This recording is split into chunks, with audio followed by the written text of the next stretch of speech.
Hopefully this works. Looks like it is. So. Okay. Yeah. So anyway, then there's somebody on the phone. Okay. Anyway, welcome to our voter service meeting tonight. It is so wonderful to see all of you. And Welcome. this, actually, I should probably go ahead and mute while I'm thinking about it. And then if you need to speak, go ahead and unmute yourself. This will be pretty informal. Let's see. Okay. So really what I want to do today is just give you kind of a flavor of what we do, you know, how I've learned to think about voter service over the last year as I've kind of taken over and learned to fill Betsy's shoes. And I guess I can start by screen sharing. I put together a little PowerPoint, which is not super exciting, but will kind of help us organize this as we go through it. Let's see.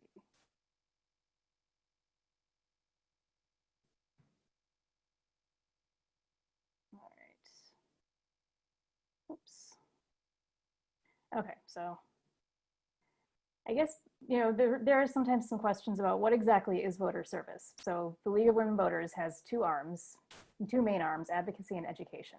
So advocacy pretty much deals with, you know, the positions that we take on various issues and the actions that we take to put forth those policies and influence and lobby our elected officials. So when you get an action alert, that's advocacy. The education arm basically involves our efforts to provide voters with whatever information they need to play an active role in our democracy. Because really, we want our voters, and locally and everywhere, to be as informed as possible. So we'll mainly focus on education tonight.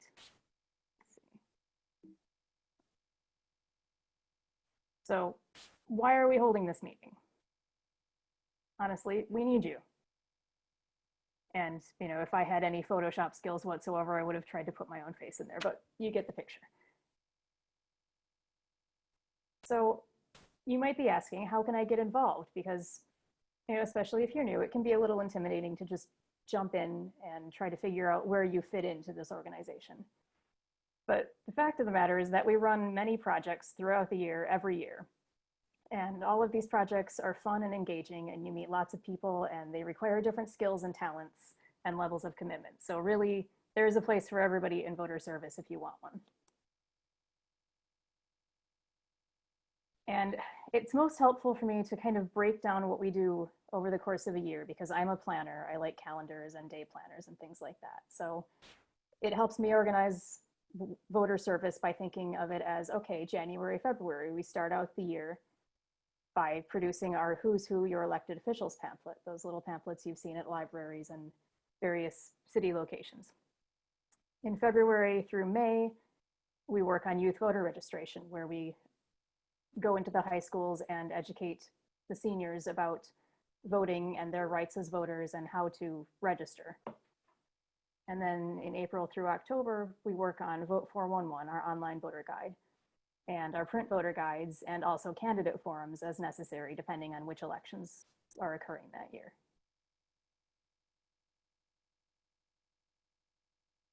So, as I mentioned, we start off with Who's Who, your elected officials. These really lovely, intricate pamphlets that contain all information on how to contact your elected officials, from the president on down to your local school boards and library boards. As you can imagine, it takes quite a bit of work to compile all of this information and make sure that it's correct and accurate and up to date. So, Jennifer, yes. Jennifer, can I interrupt you just a second? I have my stuff back, but I got an email from Coder, and he said that he's trying to get on, but he's placed on hold and cannot get in. So I don't know if you have to unmute. I don't know what you have to do. Yep, hang on. Huh?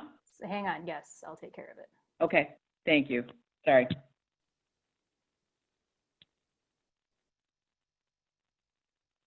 Okay, I don't.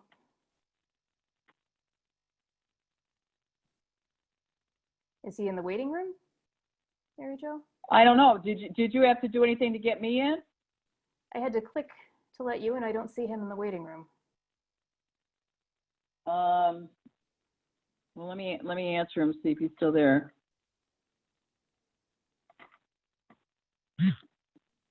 Okay. Technical issues 2020. Oops. Requirements, one line in one job application that said should have experience operating heavy equipment. Okay, let me stop sharing for just a minute while we try to figure out what's going on here.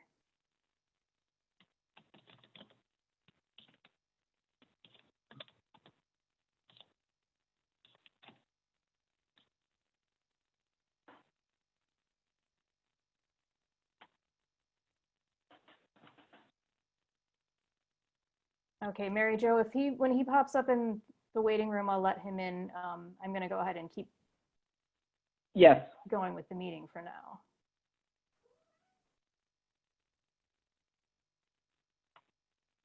Okay, so as I was saying, we have in Who's Who, there are several, hang on.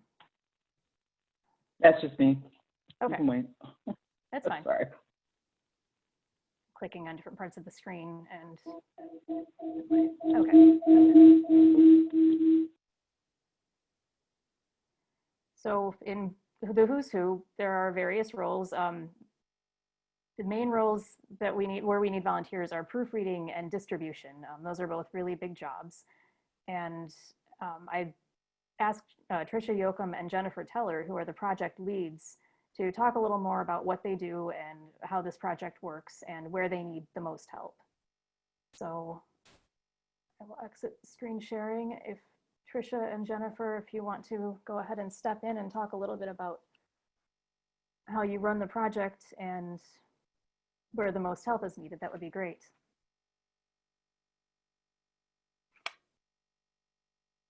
Oh, Tricia, you're muted. Hang on.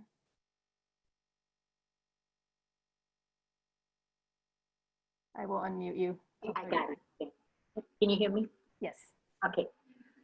I'll start. Jennifer, please jump in if I'm misspeaking or saying something that you think is something to add to it. So with the 2020, or the Who's Who, it would be 2021, some of this I kind of started in November after the elections, but most of it, a lot of it has to really be done basically in January, because a lot of the pay, they get cost of living increases. A lot of the officers for commissions and boards and councils, they vote on their first meeting who is going to be the president, the vice president, treasurer, and secretary. And so that's at their first meeting. So we really don't know a lot of this stuff until almost mid to late January. But this stuff has to go to the printers in time before we start the voter education services in the high schools. And so we're really in late January, early February, we're really kind of in a time crunch. And that's when we need all hands on deck as far as proofreading to make sure that there's no misspelled names, just that grammatically we have commas where we should have commas and periods for between the dollars and cents or whatever, just check everything for grammatical errors. Other than that, I pretty much do all of the research as far as the wages and who's in. It's nice to check for somebody to check the spelling of the officers or the elected officials, because that happens, misspelling. But we really need just somebody to proofread all of that stuff, and as many people as can is fine. But as far as doing the research, it's kind of almost easier for me to do it myself. If somebody would like to take over the role, I'd be happy to teach them, but for taking time to teach you, it's quicker for me to do it myself. So as I said, I'd be happy to take somebody under my wing if they would promise that they were going to take it over from now on. Otherwise, we just need proofreaders. And then Jennifer, you want to explain how you so aptly put this all in order? Well, I take all the research that Trish does and format it and put it into the, columns and make sure it's as accurate as I can make it. But occasionally I'll do a semicolon when I really meant, a comma. And those are the things that Tricia is very apt at discovering. And I mean, it's a lot of back and forth.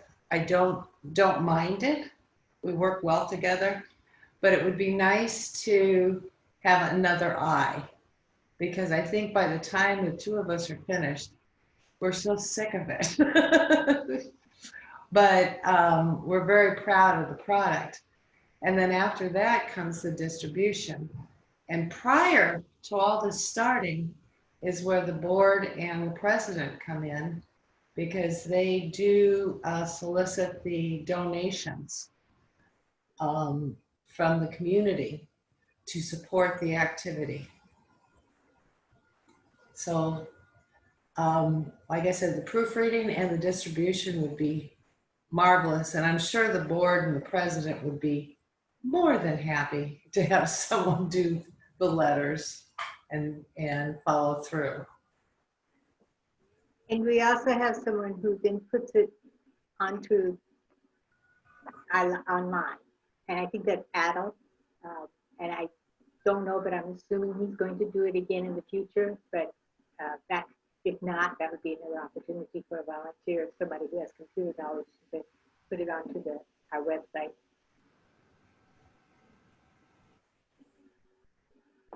That's pretty much it. It's fun. It's only, it's not, it seems like a big deal, but it's not that much time. And it's time that you can spend when you want it. I mean, as Trish said, there are deadlines, but you don't have to do it at 8 o'clock in the morning. You can do it at 10 o'clock at night. Are there any questions? Do you see my hand? It's Mary Jo. Yep. I just want to clarify, we have a new website, so if anyone puts it on, it'll be Peggy Kearney. Basically, right now, it's just a PDF, so as long as we can somehow get the PDF address going. And then in terms of the deadlines, we've always tried to get it out in time for our birthday, which is February 14th, and maybe even a little bit earlier than that. But we always want, because we try to have some kind of event, so that's always kind of in our minds. Thank you. All right. Thank you both so much. Thank you. And I don't know if you got my email, but I have to pop off. But Okay. it's very good to see everyone. Wonderful to see you. Thank you so much. Okay. Bye, Jennifer. Or vote 411, let me know. Okay. Thank you. You're welcome. Bye-bye. Bye-bye. And for those who don't know, I want you to realize that Jennifer does not even live in this area. She lives in Maine, Massachusetts. Massachusetts, yeah. Massachusetts, and she volunteers to do this. So a Yeah. big hand to her for taking over that project. Yeah, she is wonderful. She serves on our board as well, and it's great to have her. Yes. All right. Well, if we don't have any other questions for Tricia, we can move forward. Let's see.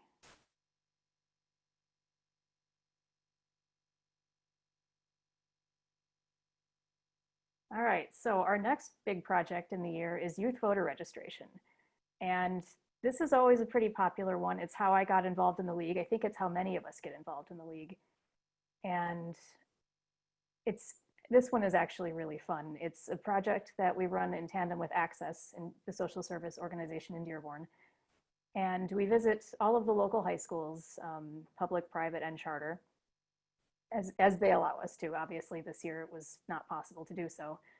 But we like to go into the classrooms whenever possible and actually teach the kids about what their vote means and how to register, and then help them to register if they're interested.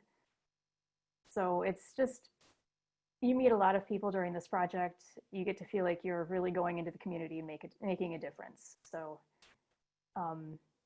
there are various roles in this project, including setup.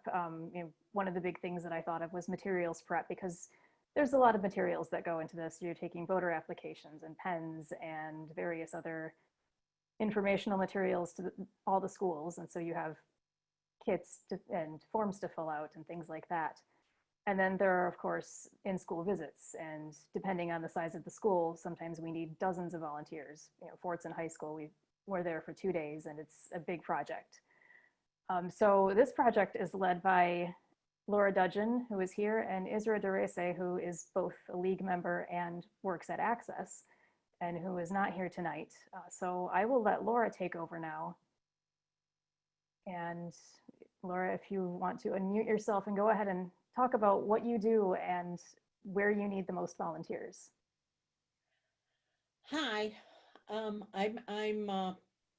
I think I have the best job in the league, working with the students, the youth voter registration. But prior to us going into the schools, what we start with is soliciting people to go through a training to learn what we do when we go into the classrooms, make sure that they're all up on the latest voting rules and procedures. And so that we start that usually in February and March, and start scheduling the classroom visits, and that the scheduling part is usually a little more time consuming, because each school has their own procedures, and volunteers have their own hours that they can work, but it usually always works out. And I know Betsy's had quite a successful history with this program, and I really love saying that since it started in 2012, that she started with it, and I've always been partners with Access in this role, and that's where Isra would come in and take leadership with it too. Since 2012, we have registered over 6,000 students. Now this year has been, we got all our volunteers trained, and we were starting to make the schedules, and the pandemic hit. So the schools closed, and we were left not able to continue the streak that Betsy started, but a lot of things changed for everybody all over the world. And we took this challenge on and created a PowerPoint presentation that we distributed to the schools, and they were going to share it with their online studies. So we didn't get as much feedback as we would normally, and they didn't get a chance to get their stickers, which is what they really like the most out of the program. And we actually just now did another little edit on the PowerPoint, because the Secretary of State website has changed, so we had to update it, and we're going to do another distribution of it this week, hopefully. Voter Registration Day, they'll have it distributed, and that for the National Voter Registration Day, and we might get a few more. There's not as many students eligible in the fall as what we find in the spring. That's what makes it a good, successful campaign. But anyone involved with the league or knows somebody with the league, I'll be reaching out to them to get training so that they can enjoy the students as much as I do. And I sure do. They energize me. They're all a good bunch. So I'm delighted to do this. Does anyone have any questions?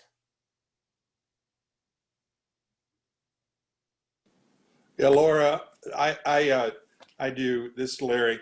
Do you feel like we have worked our way out of this position because of Prop 3 with when they go and get their ID or their driver's license, they have to opt out rather than opt in?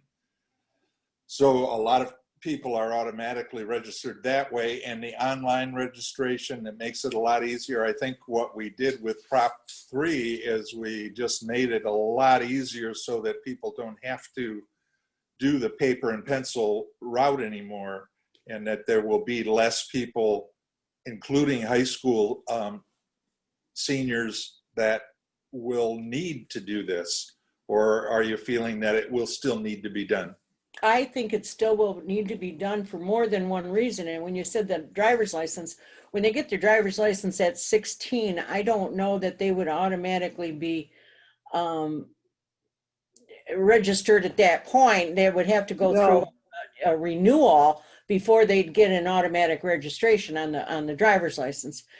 As far as the online, and as much as we register them, we educate them about the voting. We give them a bit of the history of the League of Women Voters, as well as a little history of the access. I think it's beneficial, and I think the schools recognize the benefits of us coming in and engaging with the students. So, and if we hadn't had such wonderful groundwork ahead of us, it wouldn't be as welcoming as they are. And I find that the schools are very eager to see us come in the spring. And I don't see where it would make a difference with the online. In fact, it'll probably be a little more efficient with the online, but if we're there with their phones and their computer accesses, we can get them registered right then. So no, and if they do that, then we'll still give them a sticker. But thanks for the question, Larry.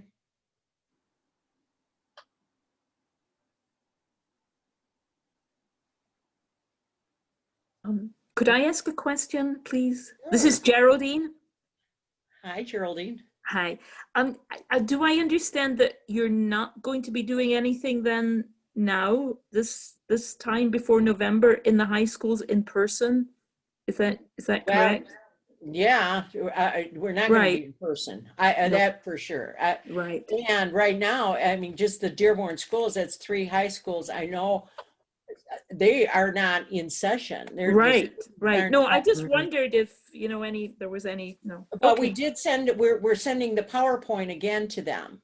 Great. Yes, so that part is, but going in, no, but we're sharing a PowerPoint for them to be able to register online, by mail, or in person, and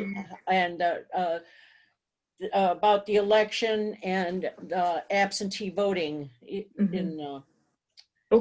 in November. So yeah, we're going to give them an update.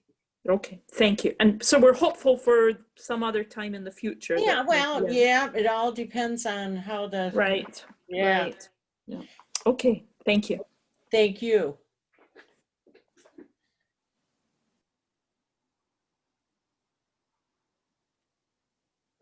Does anybody have any more questions for Laura about this project? Okay, thank you, Laura. Thank you. It's an exciting project, and I can't wait till we can get back to full speed.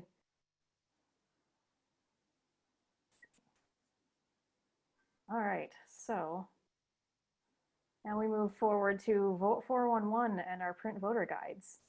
And Betsy and I are in the thick of this right now with the election coming up. So obviously Vote 411 is the online version of our guide, and then the information that we collect on that site we use to compile our print voter guides. This year we are doing just one big guide for Dearborn, Dearborn Heights, and Inkster. In previous years, we've done separate guides. I know 2017 was a big election year for both Dearborn and Dearborn Heights, so it made sense. So how we lay out the print guides every year, it varies depending on the needs of the community and the size of the election. So there are many roles in this project. It's a big, fun project. So we have to start, of course, by identifying the candidates and developing questions for them that are appropriate for the office for which they're running and the community. So that we usually start fairly early, and we found it handy recently to set up Google Forms that we can release to the public, and they could submit their anonymous questions. And then we'll have a meeting to vet the questions and weed out things that are maybe targeted toward a specific candidate or slanted or maybe just redundant. And then once we have our panel of questions, we can put them up on Vote Forward 1 and then send invitations to the candidates to upload their responses to these questions and their contact information and whatnot. And once we have all of that, we can publish the online voter guide. And then whatever information we want from that online guide, we can download and input into the print guide layout. So, you know, candidate question development, we always need people to help vet questions. Site maintenance, right now Betsy and I are doing that. I would love to have a third person help out with just populating the different races on the website and setting up the question fields and things like that, and the invitation templates and all the different forms. And then candidate outreach. So we try to give the candidates 2 weeks to respond to the voter guide, and many of them are great. Sometimes they don't respond. Sometimes the emails don't go through. They end up in spam boxes sometimes. So we have to follow up, send reminders. If we don't hear from them by the deadline, then we have to start calling, because we really want as many candidates to participate as possible so that voters can make the most informed choice. So we would love to have people assist with making phone calls, and if possible, and whatnot. And then voter guide layout that can be a big job, but it's also an easy job to fit into your schedule. Betsy and I have been doing this for a few years. And, you know, I also wouldn't mind if somebody has a lot of skill in that area and enjoys doing that, let me know, please.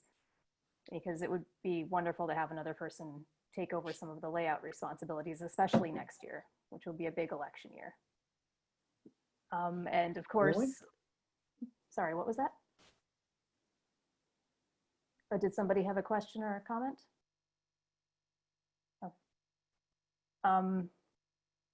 So once we have the layout done, then obviously, like with the who's who, we need proofreaders because errors happen. And although we don't edit the candidates' responses, everything else needs to be as close to perfect as we can get it before we send it to the printer. And then once we have everything printed, then we need volunteers to distribute the guides to various sites in the cities. So Betsy and I have been the project leads on the voter guides for the past few years. And I don't know if Betsy has anything else to add on this. Betsy, I would love your feedback if you have any.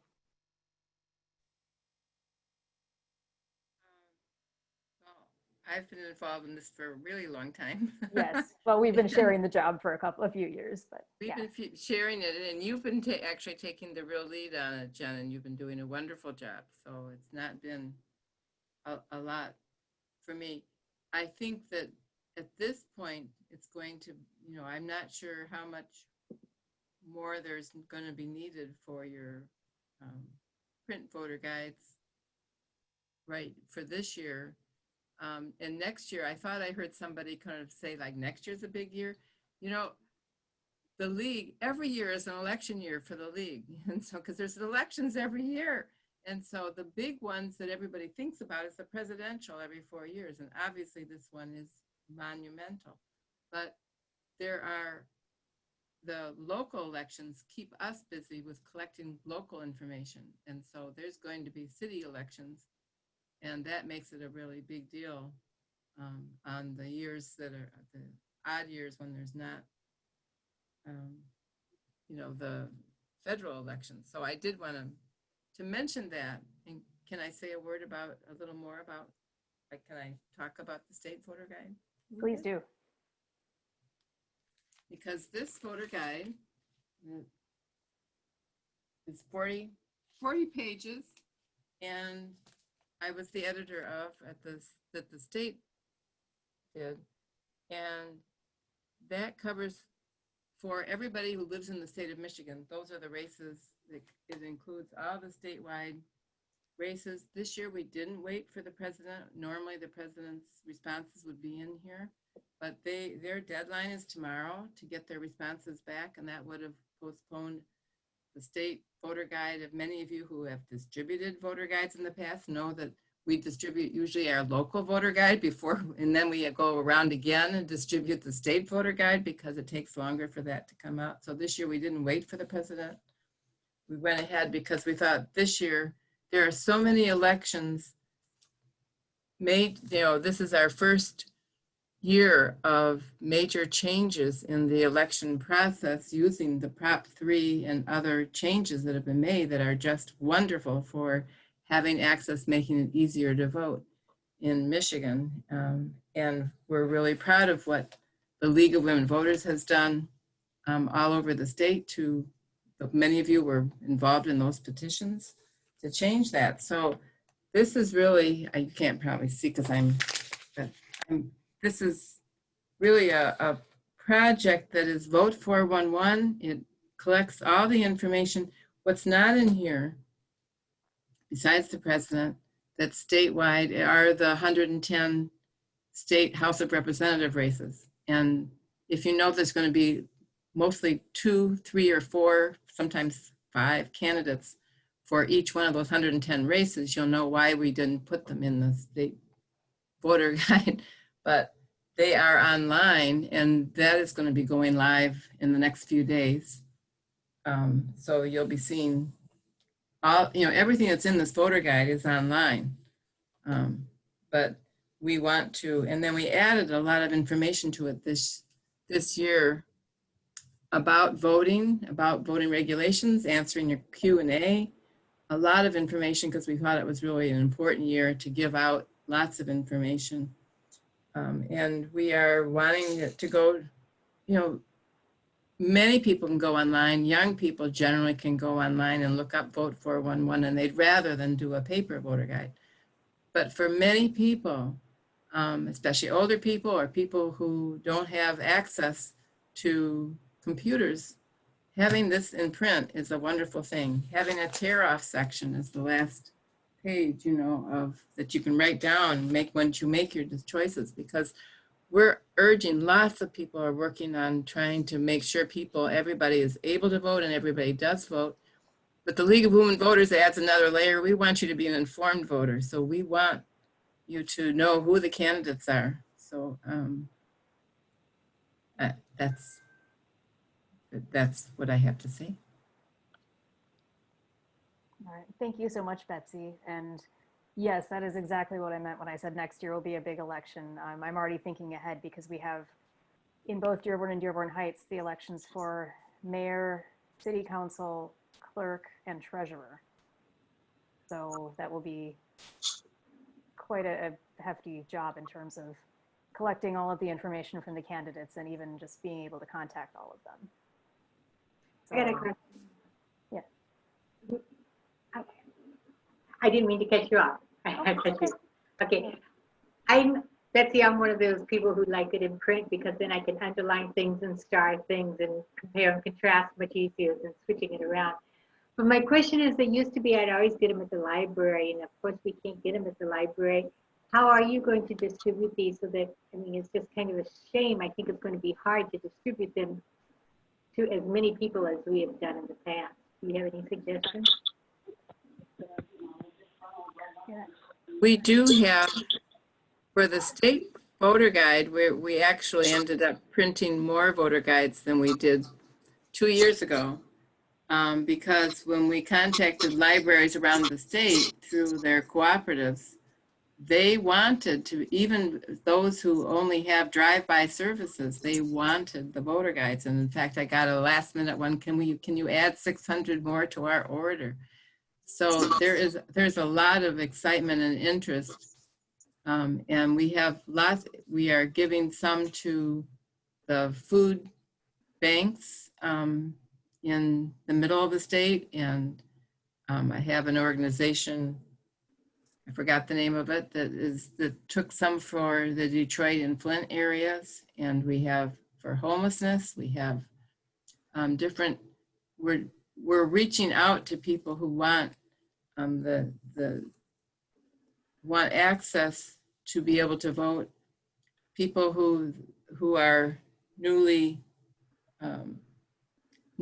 back after having been in prison or some form of incarceration are back out and able to vote and wanting to vote. And so we're wanting to give them information. So we're looking at many ways of getting them out that we haven't always before. a lot of senior citizen living facilities, residences. That Marlene, I don't know if she's on tonight. Her back is probably hurting, but she came over today, and I happened to be on the phone with an important state call, and I couldn't do anything. So somehow she got voter guides out, and I think she took like 2 boxes, and those I can't lift a box. You know, Nina can lift a box. I can't lift a box. So She said she took 3 boxes. I don't know she how took many 3, are in the but box. okay, I'm not keeping track of. Marlene those works boxes. out. Well, She does must- yoga. She's so that's the secret, huh? Because I don't have that secret. I can't lift those boxes. So anyway, she picked up those boxes and left. Why, I don't know how I got off on boxes. Oh, that's okay. No, it was, I'm glad to hear it being such a good way to distribute it because yeah, it's so important, especially this year. So yeah.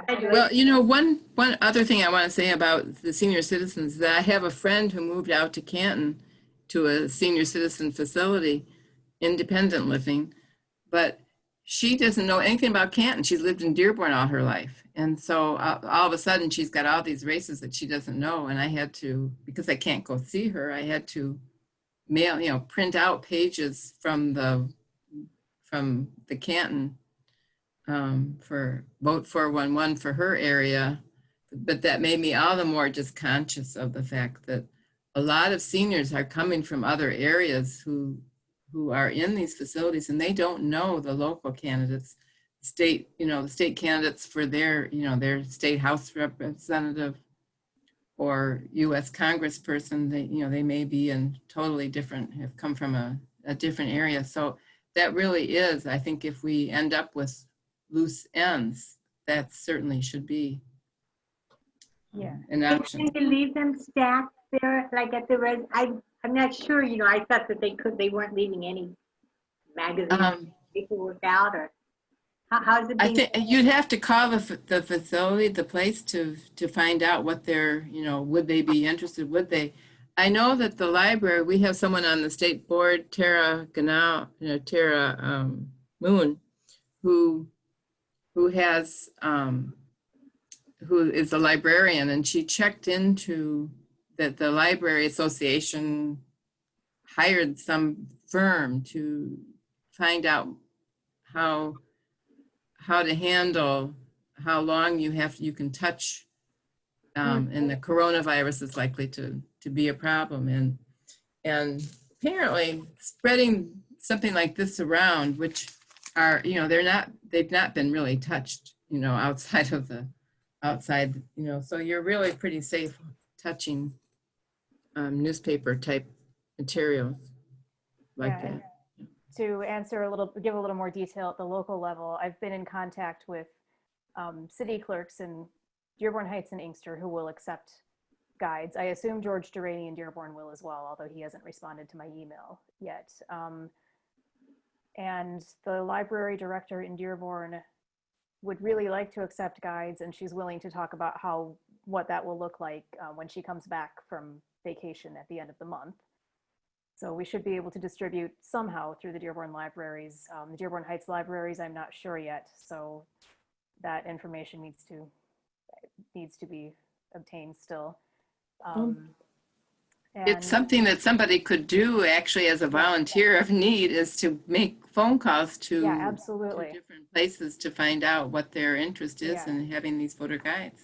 Absolutely. I have a Google spreadsheet set up for distribution for state voter guides and a separate one for local guides, which local guides should be out at the end of the month. We're still waiting for some information to input into the templates. Could I ask Betsy, what's the quantity of Michigan voter guides that you said you have? Well, for the Dearborn Heights, they ordered 6,000. 6,000 of the Michigan, the big comprehensive one, okay. And are you considering any of the churches for distribution? Jen is the lead on that. Yeah, so. I actually haven't gotten that far. If you are welcome to take copies, if you have a church in mind or you have churches in mind that you would like to take them to.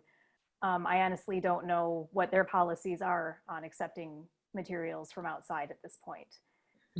But anybody is free to contact whichever organizations they would like. And if they're willing to accept them, then by all means, please take voter guides. That would be wonderful. And you're welcome just to, that's part of the thing of where to go and where they should be distributed. But I would encourage you to find sources, and because if you belong to organizations and you have some way of distributing them through your organization. Has anybody done the Dearborn Civic Center? Not yet. Nobody's done anything yet. I don't. Yeah. So they're available, Betsy, at your house. So if I was going to do this on the back porch, and I don't have to be home. You know, it's if you know you're going to come, I don't mind having an email saying sometime on Thursday I'm coming or whatever day. But that would be I would be happy to know you're coming. But I don't have to be here. It's the back porch. I can leave it unlocked. So. I can help with distribution again this year. This is Kimberly Ismail. I'd be happy to help, and I can also make phone calls if you guys like to. Okay. Yeah. Hi, Kimberly. Hi, Kim. Hi guys. Nice to hear you. Wish we could see you. Yeah. I know. My son's using my computer, so I'm talking from my phone. I'm sorry. That's okay. I'm glad you're here. Well, Betsy, I'll be there sometime in the next couple of days to do the Civic Center and also the Dearborn Racquet Club. Okay, Tony, if you could just let me know how many copies for my records. I'll send out the Google spreadsheet for signups once this meeting is over. And how about the local ones? How many are there? We are ordering 1,000 this year. And for Dearborn and then Dearborn Heights, or are you combining them? That's combined. Oh. So, yeah, it is somewhat limited distribution this year. For various reasons, and we should have those. I'm aiming for the end of the month. I'm hoping to get all of the information that I need from various places by the end of this weekend. So yes, if you are interested in helping to proofread over the next week, I would very much welcome your assistance. And then once I get to the PDF to the printer, then we can start thinking about local distribution. I can send out the separate spreadsheet for that, and you can sign up for whatever, or you can just let me know if you're interested and I can mark down where you're taking copies and how many. Just okay, I can help with the proofreading, keep in touch. Okay. Yeah, wonderful. And if I could make a comment when they were talking about the registration, because I wasn't able to help the last few years because I've been a volunteer over at the museum, and it's the same time frame, March through May, when I was doing the second graders over there, and so I couldn't help with your high school registration.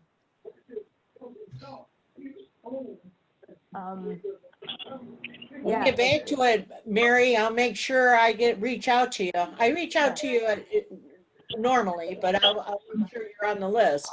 Okay. Hey, Jen. Yes. May I make a comment, please? Absolutely. Hi, I'm sorry to speak at your forehead. I'm joining via phone. It happens every time that I'm in a campaigning. And I had a technical difficulty earlier that I couldn't join from the very beginning. So I'm sorry about that. And thank you so much for putting this together. I have a question for you. Sure. So in order to voice the concerns of all the communities, all the different groups of the population, they all need to be registered voters. They have to vote and be involved, right? And it's great to reach out to everybody. But my question is, or more of thinking out loud, and I'm more than happy to cooperate with this matter in particular. How can we reach out to the differently able population in Dearborn Heights in specific? Is it a way where we can distinguish and identify the differently able population in Dearborn Heights by which we can reach out to them? Number one, to make sure that they are registered. Number two, to make sure that everything is accessible. Yes, I get it. We do have an accessible ballot, thankfully, after a long battle with the SOS. But what can we do, though, so we can target them? Because honestly, not because I am blind, I'm saying this, not because I'm offended, but I hear targeting X and Y and Z, but oftentimes nobody reach out or pay quality efforts to reach out and mobilize and make sure that this population in specific has a voice on the table. So what we can do to make sure that they are registered, they are aware of everything, and just to cover and address their challenges. Thank you. I could say something. Okay, Coder, I just want to thank Coder really quickly for his question. I think that's a great comment. I really appreciate it, and I think you're absolutely right. I don't have a ready answer for you, but I would really like to have that conversation with you going forward. I appreciate that. And again, obviously, I didn't expect to have an answer like on the spot, but you know, I mean, this is very important, and I'm fortunate to say that this population is growing rapidly, you know, in Michigan and around the world. So, I mean, it's really crucial for me to make sure that these individuals, their caregivers, their parents, families, you know, I mean, they have equitable opportunity, and that's really how we make sure that everybody's voice is heard. You're absolutely right. Yeah, so I would love to cooperate, and I will talk with Mr. Durrani even after the election, after I finish my campaign myself, after you guys are a little bit having a break and so for Mr. Durrani, you know, I mean, it's very important. So again, I welcome working on other matters, but I see that this is an empty box. I don't see any quality efforts put into this, with all due respect. There's nothing against anybody, but I even voice this concern on the state level, on the local level, county level, even federal level sometimes. Mm-hmm. May I ask if you belong to organizations of the blind that would distribute? You mean the National Federation for the Blind? Yes, are there local organizations for the blind? Because we don't know who they are. Yeah, so we have the NFB, that stands for the National Federation for the Blind, and they are mainly like an advocacy group that they are nationwide. And yes, we do have one Detroit/Dearborn, you know, club. Now, they are not mainly like for politics and like voting in specific. I mean, we are pretty much involved like all the residents. And I'm not throwing the blame wholeheartedly on the public. We need to do our part. And that's why I do what I do as an advocate, as a public speaker, as a candidate now, and everything in between. But in the meantime, if we don't have that ground paved for us, if you don't have that opportunity to participate, if you don't have anybody to listen, you know, even if we come forward, you know, we are not going to reach that change. So to answer your question, we don't have any political formal group.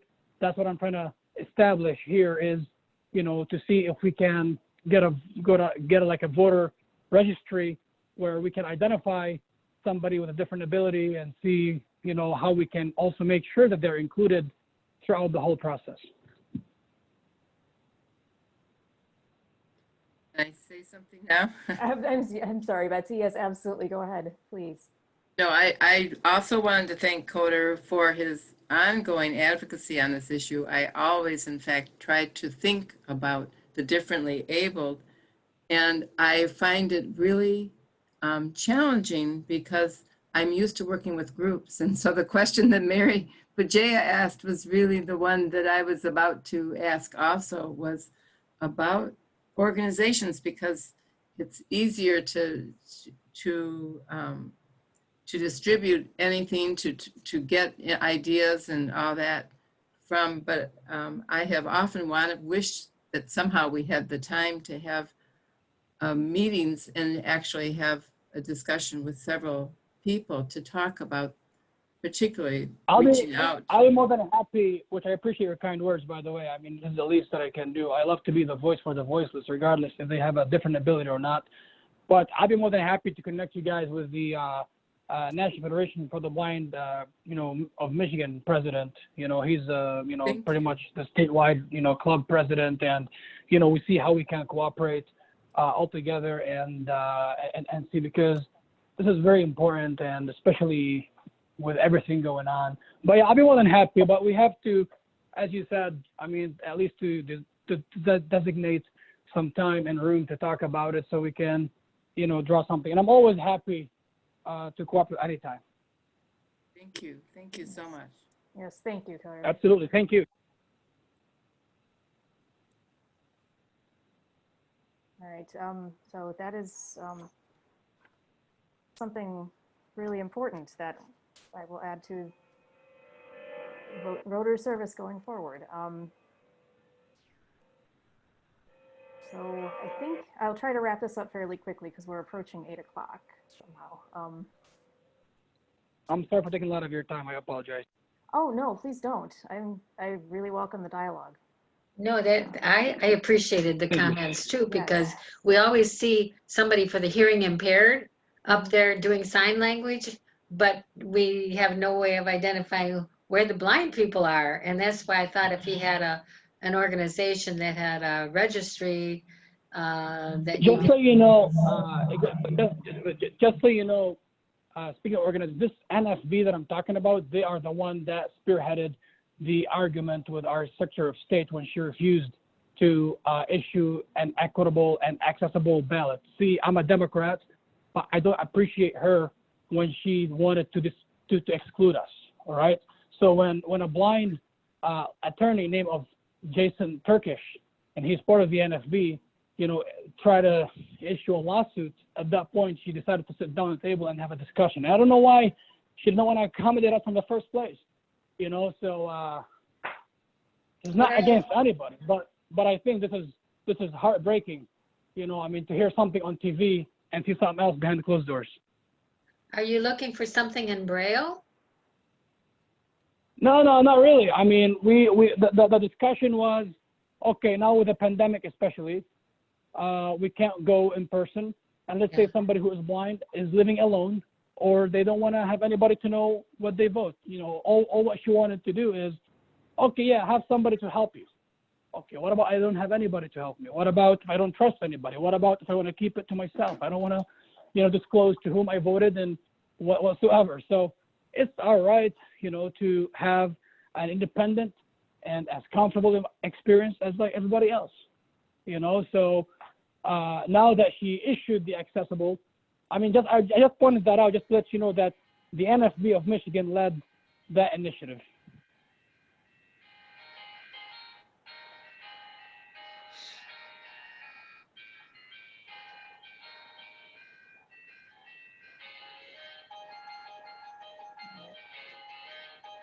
I'm not sure.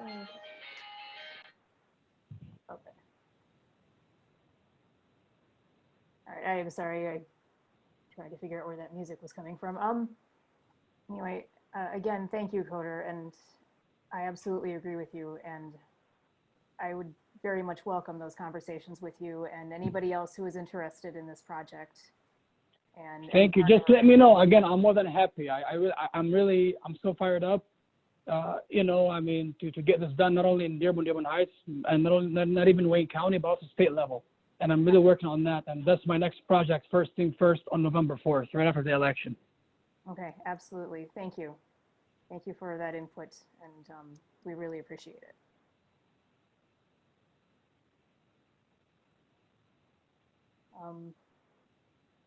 Okay, did anybody else have any feedback on voter guides or disability or accessibility for the disabled?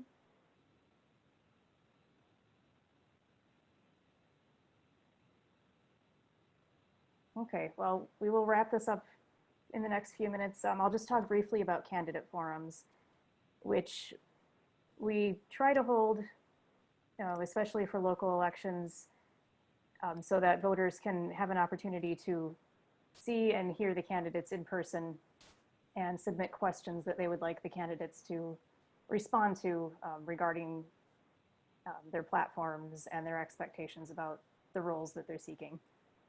So candidate forums are, some of the roles are similar to those for voter guides. You know, we need to develop questions, solicit them from the community, and kind of process them. We need to invite candidates and follow up with them. But then there are some other things that are different, like logistics. We need to rent the room and make sure that we have video services to record the forum and, all of the scheduling, their materials, so name placards, signs, making sure that the candidates have water available while they're speaking. We need plenty of people on the night of the forum to work as greeters and timekeepers. And we also need moderators. And I don't think Lorelei was able to join us. Oh no, Lorelei is here, great. Oops. So I would ask Lorelei to speak a bit about moderating, and Betsy also, if you have anything to comment about forums that you've learned over the years, because everything I know is what you've taught me. But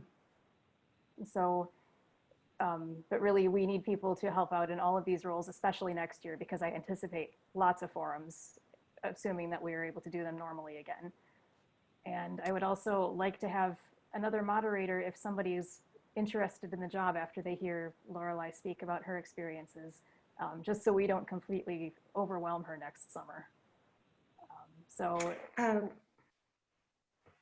Yes. Sure, could you guys hear me? Oh yeah, good, I see my link lighting up. I'm a relatively new moderator, and I really enjoy that role. And some of the skills I think you need to be a moderator include being a comfortable public speaker, but even more so having the ability to be a little bit like being fair and being firm is one of the things, because you're kind of in control of the room. And to be honest, the moderator is the face of it, but I'm going to be doing my third forum next week, and there isn't a lot of the behind the scenes work because you don't really want to know who the candidates are. So I feel comfortable doing them for Dearborn Heights because I live in Dearborn, and I did one for Trenton, and I'll do one for Canton. And it's really great to have people in Dearborn or Dearborn Heights to do it so we can exchange and reciprocate, so they can help us and we can help them moderate. You don't really want to know any of the candidates, so you can remain impartial, but you do want to be able to, I was thinking of an analogy, be a little bit part judge and a little bit part maitre d'. So where you're judge, you can be in control of the room and the space and speak up when, something, be firm with the timing. But you also want to be able to think on your feet in case somebody's microphone gives out or you have a technical issue. You can just kind of roll with the punches and do the best you can. So I was trained by Betsy, and Betsy will remember who else was there. But I highly recommend it for anybody who feels comfortable public speaking and wants to kind of be in charge of a really good meeting. You've been terrific pupil, Lorelei. Wonderful, wonderful job. And Rhonda Craig from the president of the Detroit League actually came over to my house to do the training, and she's a relatively new moderator. I mean, like 6 years of moderating.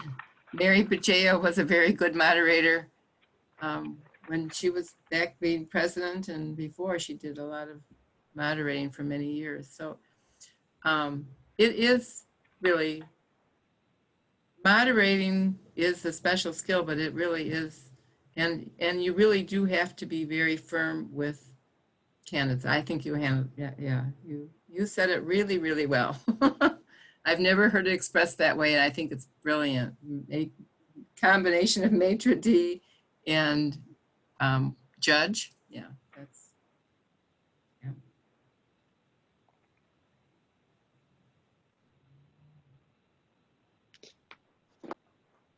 It's interesting that she used the word firm. I always use the word neutral, so that no one would ever know that I had any association or understanding of the candidates. They were all treated the same kind of thing, but firm and exact is a good way to do it too. Are we doing one for the school board this year? We are, that's in the process of setup. So Dearborn School Board. And I would have liked to have done forums for Dearborn Heights. We had so little response to questions when we solicited questions for the voter guides. We can try again. And I'm certainly willing to talk to Lorelei about her availability on that. So right now, the only one that's in progress is Dearborn, though. So I will get the information out about that very shortly. Okay. All right. Does anybody else have any questions about forums or about moderating?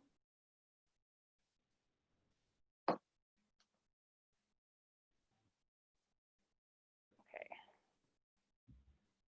So there are some other roles that we play that are a little bit looser, less formal, including community voter registration. So this would involve pop-up tables at festivals and community events.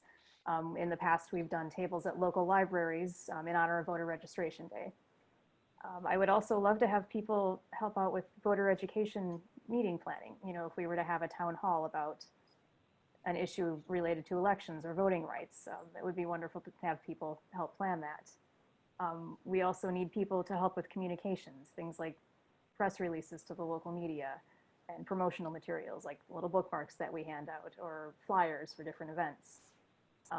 We've also been working on clerk engagement this year, and I don't know how much there will be of that after the November election, but I would love to get another person or two involved with that as well from the league's perspective. So I think that was all I have, right? Yes, thank you. And at this point, I'd like to open up the floor to any questions or comments. And I know Mary Jo had some ideas about things we can do in the run up to the current election if she had those to share as well. So, you know, feel free to speak up if you have questions, comments, etc. Where is Mary Jo? Mary Jo is back for the fourth time. My Zoom went out and I had to come back. I don't know if that's happened to anybody else, but It I don't know. happened to me at the last meeting, yeah. Yeah, okay. So you know you feel my pain. Oh yeah. Well, you know, maybe what we could do is I don't know if you saw the email that the last one we sent. It was accompanied by a link to a survey, a Google Form survey, so that you can express your interest in particular areas. And so Jen will be getting that. So maybe after we get that, I don't know if we want to have like a group email and talk about stuff, but I one thing I wanted to do tonight, but I'm not going to do it right now, is but like ideas for this election, unless somebody wants to, you know, simple things to do. And I just had things like if somebody's talking about something on Nextdoor and they ask a question about voting or something, make sure you know what you're talking about, but then, you know, answer it. Or you can just say simply, if people have voting information, they can go to their clerk or to michiganvoting.org. That is, or if they have about candidates about Vote 411. If you belong to like groups, like somebody said, so I was at I took some me time today and I was on a book club for an hour or 45 minutes after talking to Betsy. And so I said, does anybody have any questions about voting? So just simple stuff like that. Any of your, you know, your circles. I want to get the gallery view here so I see everybody. Just so you know, like, so we are, you know, allied with other groups like Access. We've been, you know, some of us are making census phone calls, but as you know, voters, not politicians. I mean, we're not, you know, we're allies in that we're all working towards the same thing. So they do a lot of phone calling, and NAACP does things at, you know, different times. And so just, you know, think about what you want to do. But I do want to ask one question. So we're going to get some lawn signs made up, and I'll send that out to let you know about, you know, who wants to pick one up. But we decided, the board, that we would do a digital ad with press and guide. So I think we're gonna probably only be able to do 2 weeks because they ain't cheap. So I thought that 1 week we would do the first week before the election. But then the second one we'd want to do, I would think, a little bit close to when people are getting their ballots. And I know Betsy talked to our clerk in Dearborn, and they thought they wouldn't be out until end of September, early October. So I was thinking, you know, once it's set up with the paper, I think I have a note that said she needs like 2 to 3 days ahead. But so once people start getting their ballots, does that make sense? Maybe that would be the time to send out the digital ad, which would last for a week. I don't know. I mean, those are my thoughts, but I don't know if anybody else has thoughts. I noticed on the PowerPoint you had earlier, it had about those bookmarks. Do we still have those? Because like you say, if we've only got 6,000 of the Michigan voter guides, you have to be careful how, you know, not waste them. But if we had those little cards, we could leave them places and then people could know how to go online and find 411. Yeah, I don't know. Laura, do we have a whole bunch in the office? We have a bunch. What's a bunch? 100, 2, Oh, 1,000? more than that. We have a box of them, but some a big bulk of them have the old, which I don't think is a big deal. I don't either. An old logo, but it's the same information. yeah, no, but I haven't been to the office in a long time, but there should be a big box of them in the office, and I'm talking hundreds. Well, I could go, if it's okay with Jen, I could go get them from the office, bring them to my house, and then you know, that's something that could come out after we get a feel for what people are wanting to do, and people could just pick them up from my house, you know, if they want to get a pack of 50 or 100. But we can also, I don't know if we can figure out where we've distributed them before. I don't know that we ever did. It was mostly for the kids in the high school, but I'll see what's there. I know some places are doing door hangers. I don't know how much those will cost, but again, like Jen said, one of the job would be for somebody kind of like communications and do that kind of stuff, you know, like lawn signs. Yeah, I don't know. Anyway, so I'd like to have a meeting in October, and I don't know if we have to have it on a special issue or just kind of a get together to just keep seeing where people are and that kind of thing. But Jen, I don't have anything else. I'll let you go over. Just one thing. Yes. Jen, I just want to thank you so much once again, it's Megan Kudor. I want to thank you, Jen, and everybody else. I mean, for, you know, your will to open up, you know, the discussion and get on this project. And I'm more than happy to cooperate. I'm really honored to belong to such a group that is a tireless advocate for equality and, you know, ensuring that people are voting. And, you know, so I'm really thankful for your cooperation in advance, and I'm looking forward to achieving much more things with you guys. So thank you so much.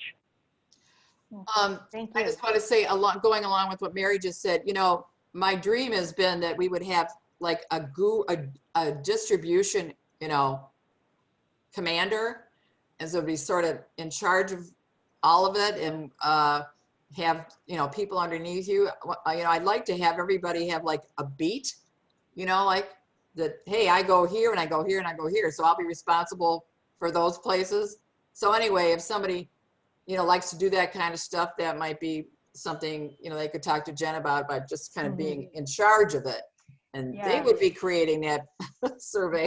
Yes, absolutely. I have my spreadsheets. I would love to turn that job over to somebody else. So if you like spreadsheets and you like coordinating distribution and things, please let me know. Yeah, and it's not hard, but it's time consuming, and you have to go, yeah. Do we have any kind of directory? Because I don't know where all you people live. Maybe you just send out a roster on the email? You know what? Yes, when we do a follow-up, and I don't know if you'll, Jen, I don't know if you'll get any more from people that weren't here, because I did, said, so we could add them to it. But yeah, I'm making a note right now, Mary. Good idea. I don't even know where you live. I live on Dearborn on the Park, behind Ford Field. Good. Are we able to get into the office at the church at all? Yeah, yes, Yes. yes. I go there once a week. Okay. She picks up the mail and does some stuff. Yeah, cleaning up the files. Does anybody have any particular questions about voting that they have had their friends ask them? That, we've got, is it Betsy's on, that we could answer or clarify, anything like that? Because, we're the people that people come to, so we need to make sure we're, know what we're talking about. Hello, can you hear me? Yeah. You can hear me? Yes. Oh, okay. We did our voter registration at Henry Ford Village today, and we had at least 12 to 15 people register because they can move from out of state and out of city. Yeah, and one person really said, no, I don't want to vote absentee the first month that she's there. She wanted to go and actually do it. So, but majority of them wanted to vote by mail. Of course, they don't have to go very far in your place. I know.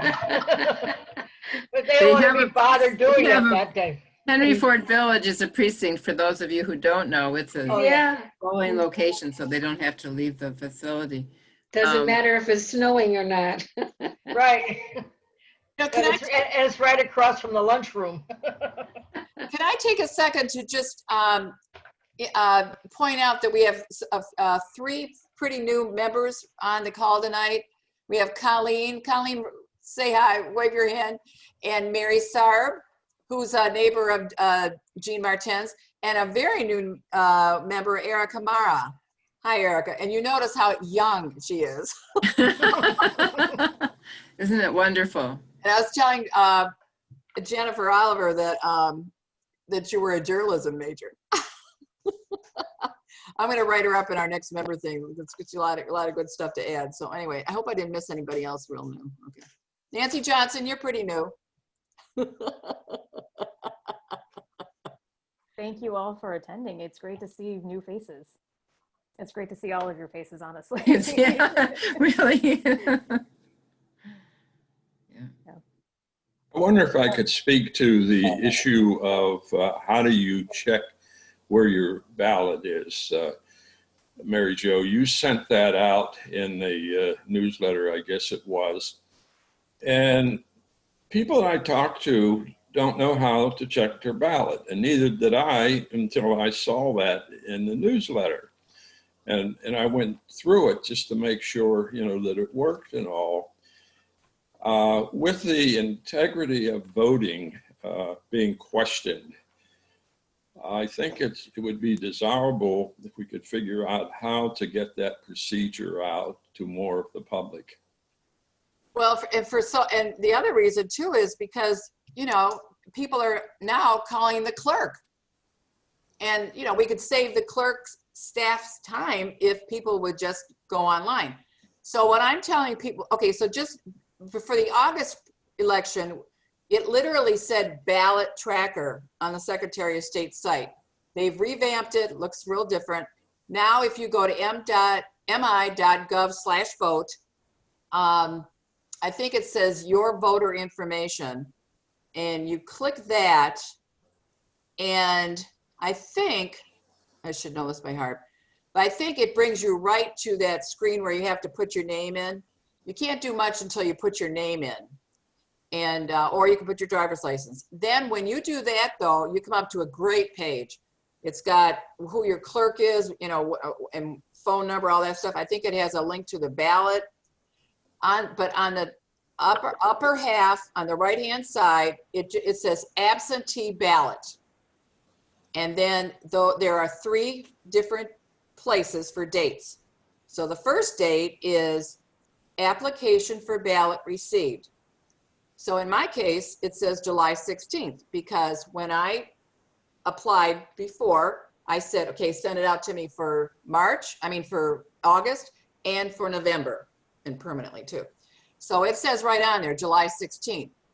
But the next one, it says ballot sent out. Well, of course, that's empty because they haven't sent any out. And the third one says ballot received, obviously empty. So you're right, Jim. It's so important because people, I just think of all the time wasted because theoretically, most people will be getting a ballot because they've already, or at least an application, and they received it, for August. So, is anyone? Well, I raised this to see if the group can come up with ideas. I guess in the old days we would make a flyer up, and put it in the library and, anywhere we could to get that out. That's very important, and I haven't seen it anywhere else. Well, that would be a really great first page. Right on there, our the voter website. guide. Thank you. If we could put it on our website. We're always looking for stuff on what, and I would think that would be a perfect. You're very correct. It's a new website and we're still learning how to use it. So and I apologize. But you're right. Excuse me for 1 second. Jen Oliver, do we need to wrap up anything more? Because I think I got a little doggy that's got to go outside. You mind if I just leave? She's kind of getting antsy. Duty calls. Yeah. Yeah, so I'm going to leave the meeting and I'll keep in touch with you, Jen, when you need me, okay? Okay, thanks so much, Karen. Bye-bye. Encourage people to go to mi.votegov. You know what I mean. And also michiganvoting.org. Those are the two, but the Secretary of State's, they're doing so much to try and make it easy for people, but I hear what Jim's saying. All right, I just saw a couple of hands go up. So, Laura? Well, Mary Saab had her hand up. Okay. Oh, Mary, if you... You got to unmute yourself. It's down in the left corner. Yeah, there we go. Sorry. Is it on I've seen various ads on Facebook and that. Is it on any of our Facebook social media? No, but that's a good idea. You mean I used it yesterday and it was so easy to use. Oh, good. How did you go in, Mary? I went in from your newsletter. Okay. And just went right to that website, put in my information and saw everything. So, I don't know how often we're posting things on Facebook. I just think it might be a quick and easy way to put that website on there. That's it ties in with my idea is all of us on this call, who's ever got a Facebook page, should post it as a large posting, and not just once, but throughout this election cycle. Okay.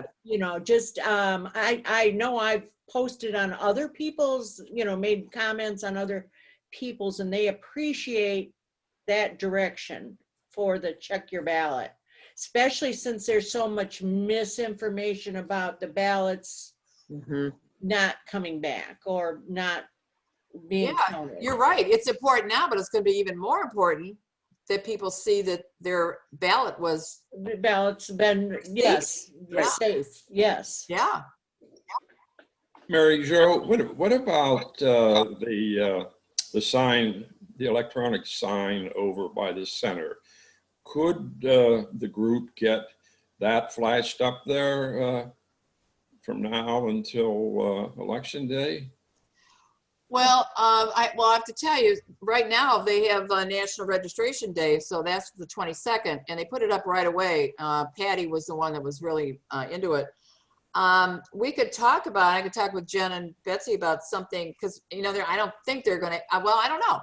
You never know without asking. I don't know that they would have something, permanently, but they probably don't have much to put on now anyway. That's right. No performances. Yeah, we could think of something. Something that would kind of, I don't know. Maybe we could even have two. I don't know, but that is a good idea. So what about talking to the city clerk, you know, and to see if you maybe Well, partner with him? See, that's the other thing. And is Jerry still on?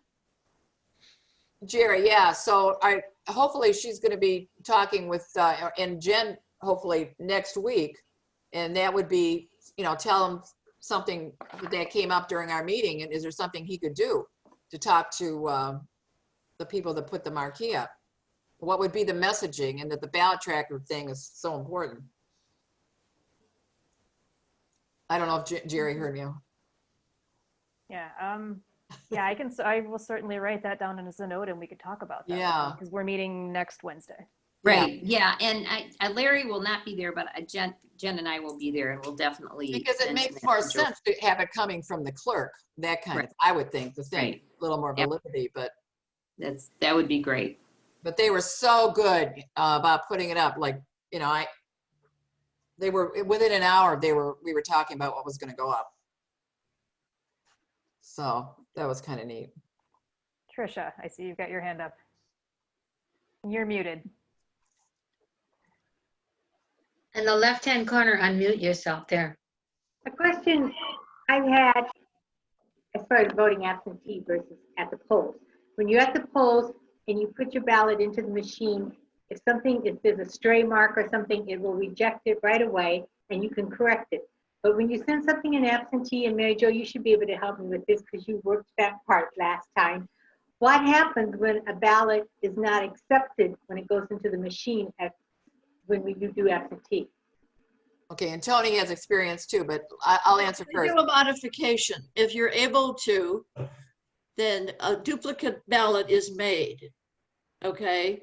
That duplicates that particular ballot. And then you have to account for that in a logbook at the end of the. What do you mean a duplicate ballot is made?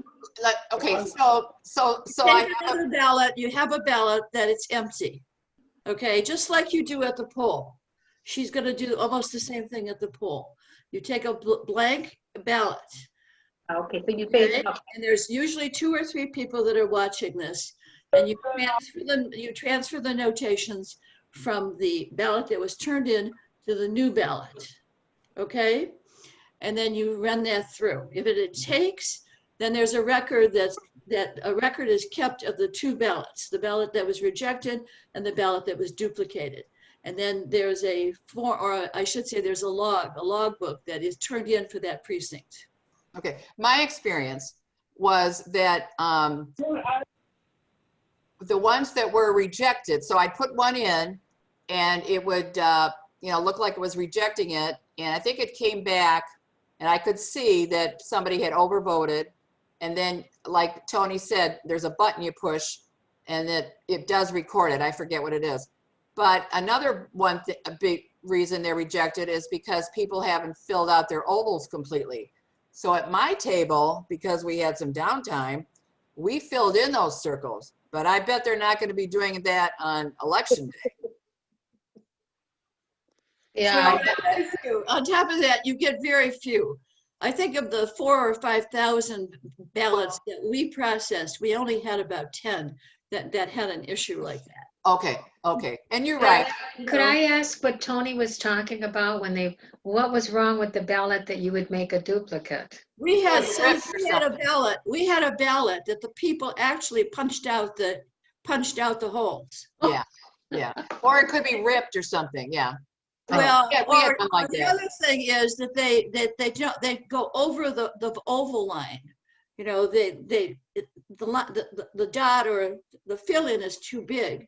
The ambiguous markings? The other one is they make a check mark, and all of those are inappropriate. So that's what happens. So, you know, I mean, I've been doing this for 3 or 4 years, and it happens. And then sometimes there's no absolute reason why it gets rejected. Who knows?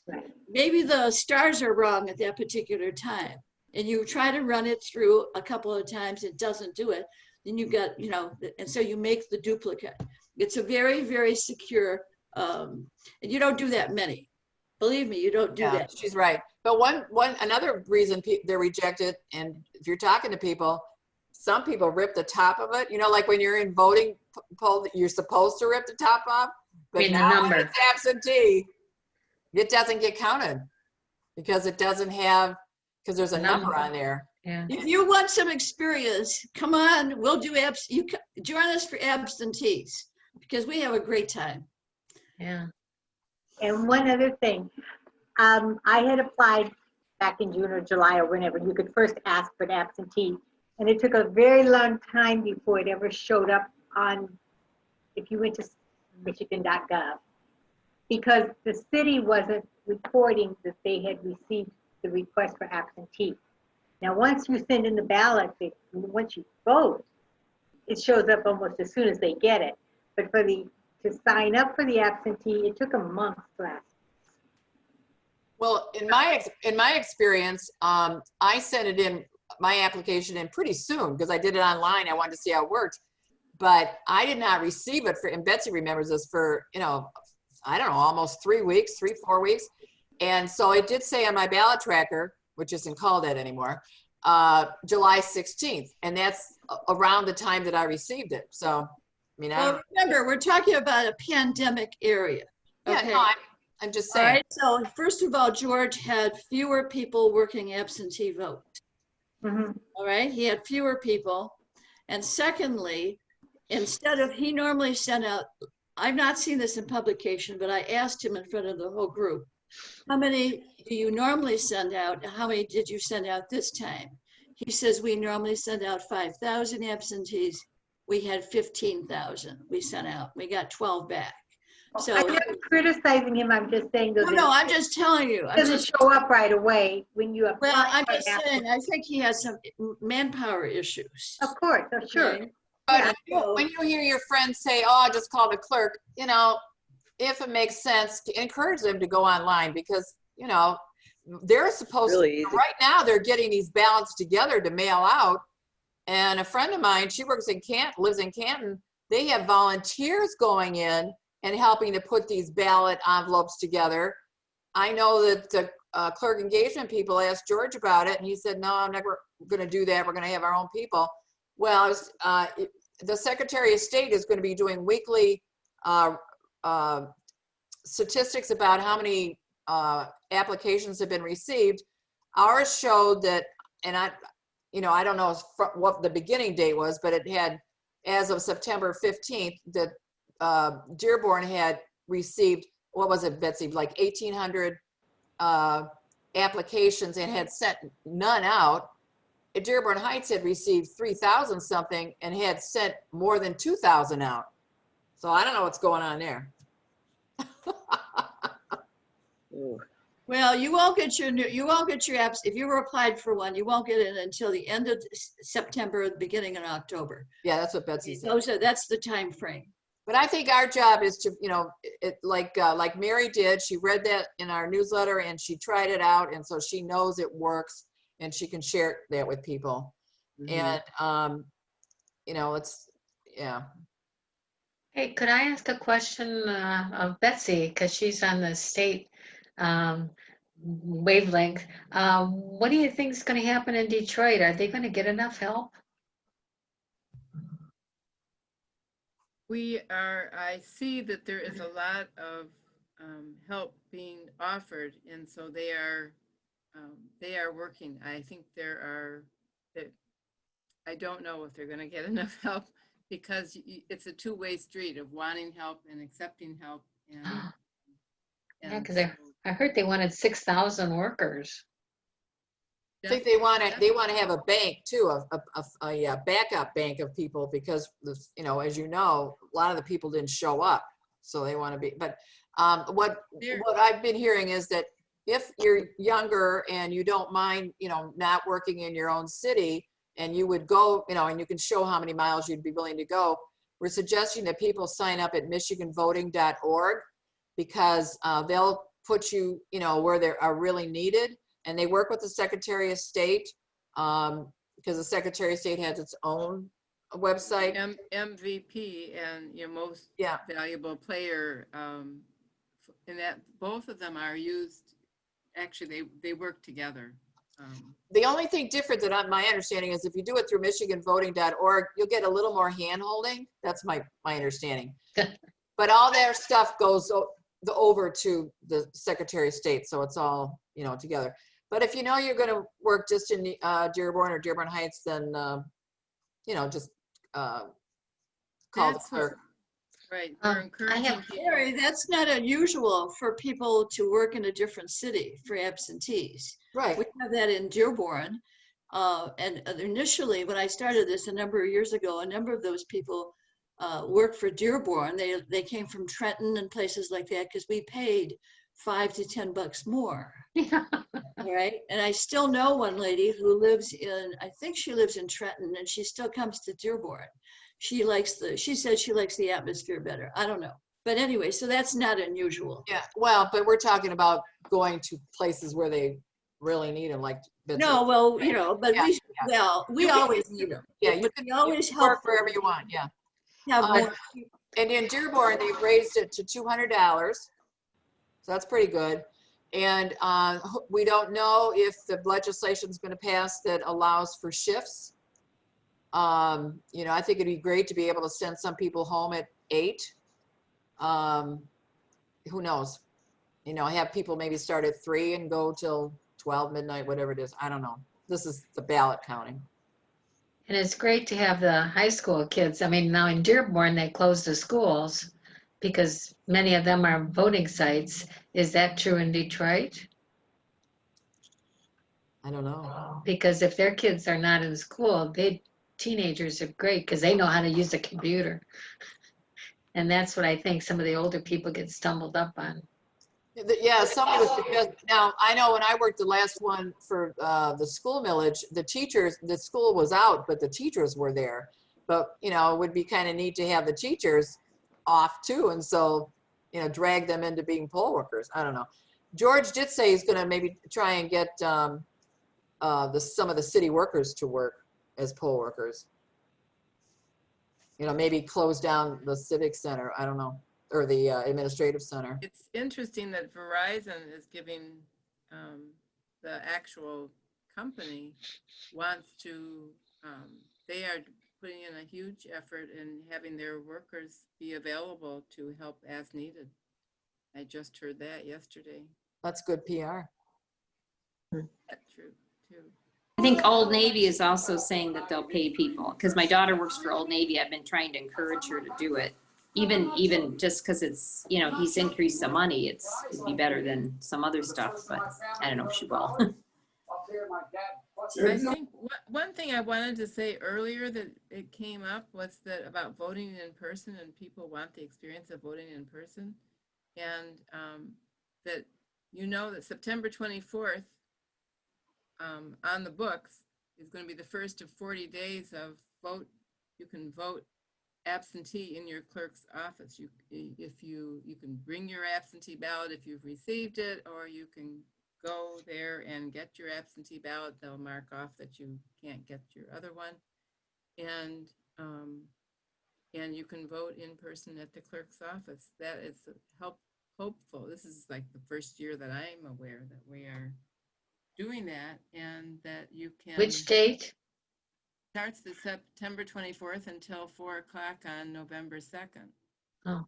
So 40 days, and so those who want the experience could actually go and vote in their clerk's office, and it's by absentee ballot, but it's there, that you know it's there, and you have an experience of going to vote, and it will relieve some congestion, or could relieve some congestion on election day.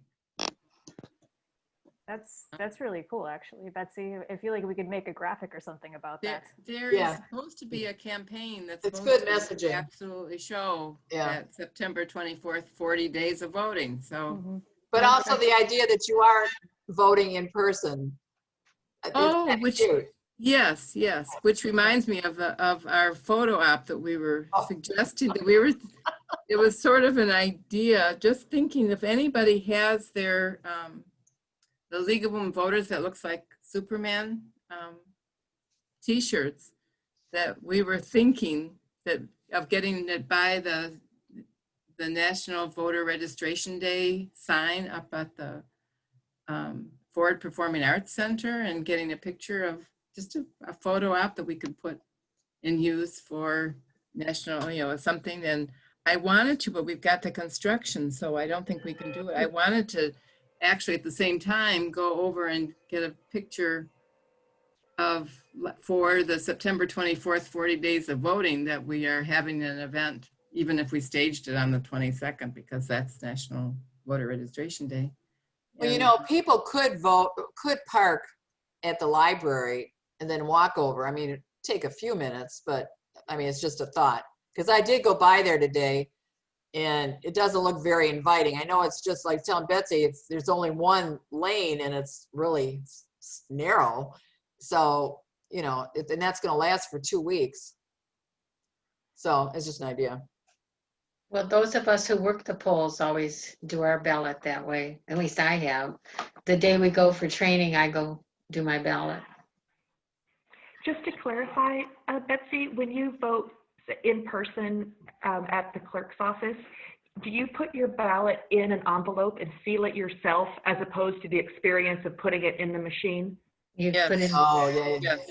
You put it in So the if you envelope. so you won't get the experience. Yeah, it's an absentee ballot. Yeah. Got it. But some And- states do that, and they actually call that early voting because it is early voting. But yeah, we don't. We're just kind of, yeah. Got it. Okay, I have a social media related question. So I know we have a Facebook page and I've seen posts and interacted with posts and shared them, but is there currently an Instagram or a Twitter for this chapter? Yes. You know, There she is? got on, Kim, Kim, who was on earlier, she does the Instagram, and then Jennifer Gabriel Okay. does Twitter. And so I don't know if Betsy works with her or Jen, but typically if I'll get something that has to do with messaging and it has something about Instagram or Twitter, I forward it to them. So I know when Jennifer first agreed to do it, you know, a little while ago, I would see stuff on it. So, you know, I don't know if anybody follows Twitter and sees it. I don't know. Or the Instagram. Yeah, I haven't seen it on there. I need to go check, but if that's something you need help with, I could definitely do that. Colleen? Colleen, yeah, she's the youngin'. Oh, no, that's another one. Oh, there's a few young ones. All right, should I let Kim know then, Colleen? Yeah, because I don't currently follow them on Twitter, and I know I would be otherwise. But I'm sorry, did you say Instagram or Twitter? Both, but I'm looking on Twitter right now. Yeah. Yeah, Well, I don't see it. I'll send something to both of them, I guess. I couldn't Okay, find it yeah, that on sounds Twitter. I don't know. I'm just trying to look too, and I couldn't see it on Twitter either. So did you go to our webpage to look for it, or? Because I know when we were fooling around with the web page, I would click on Twitter and it looked like there was stuff there, but. Okay, I'll keep looking, but it's not popping up automatically, so. Yeah, I see like the national chapter and then different states and then the Michigan one, but I haven't seen one specifically for Dearborn or Dearborn Heights. And that's Twitter or Instagram? I'm on Twitter. Okay. Oh, okay. I don't know. It could just have like a name that I'm not searching right because that happens to me a lot. So let me try Instagram really quick. I know she gave me the name of it at some point, and maybe Looks I'll like- look at that and send it to you. I don't know. It looks like the Twitter Okay, I handle found it on is- Instagram. Sorry. Yeah. Jen Oliver is telling. Yeah, it looks like the Twitter is at LWVDDH. I see, yeah. Okay. Yeah. LWV Dearborn and Dearborn Heights, yeah. Yeah, LWVDDH.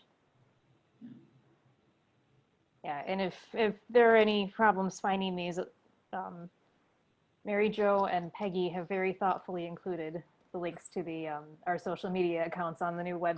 Oh, that was easy. Yeah. That's how I found it because otherwise. But Yeah, I found it. Thanks, Jen.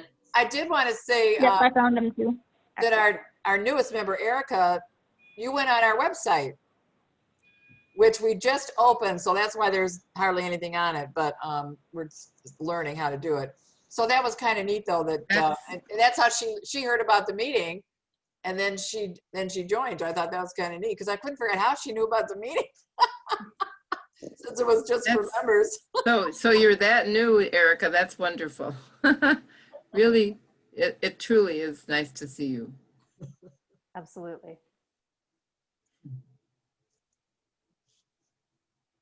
All right. Did you want to end it, Jen, or Yeah, I think, anything else people want to say? This, I think, it's been a good discussion. yeah, I think this has been a great discussion. We can leave it here if anybody has anything else to contribute. I mean, that was your chance. Thank you, Jen. I appreciate you guys. Thank you, Coder. Thank you, Coder. Absolutely. And Jen, you're putting out the sign up sheet, right? Will that go out on an email? Yes. Okay. Yeah, I'll send the link, or I might have Mary Jo send out the link, via her magic.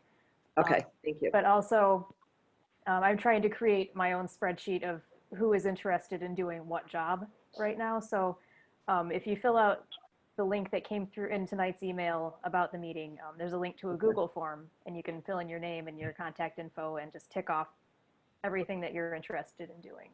Okay, and great. I'll have that in my own. And I listed everybody who was at the meeting, so I can resend that link to everybody that was here tonight. And then we can put something in the October newsletter too, Jen, or Yeah, absolutely. however you want to handle it. Yeah, sure, that would be great. Yeah, but I'll make sure that the link for the spreadsheet for the distribution goes out. Okay, yep, I see it right here. All right, good, thank you. All right. Thank you very much. It was really good to get, yeah. Thank you all so much. Mhm. Vote early. Thank you. Have a great night. Yeah. Good night. Vote early and often. Yeah. Good night, everybody. Bye, Bye, night. everybody. Bye. Bye. Bye-bye. Night, Jen. Good night. Good night.